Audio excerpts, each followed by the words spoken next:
Okay, you can now open photofeed.com in your browser. Just drag your PSD file, mockup file to photofeed.com like this. You can see the layer panel here.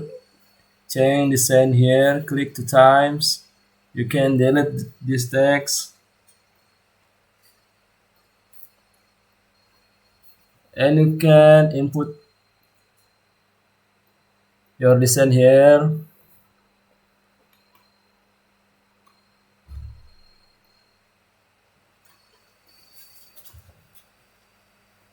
Then click File, Save Smart Object. You can see this. Done. Easy to use. Thank you.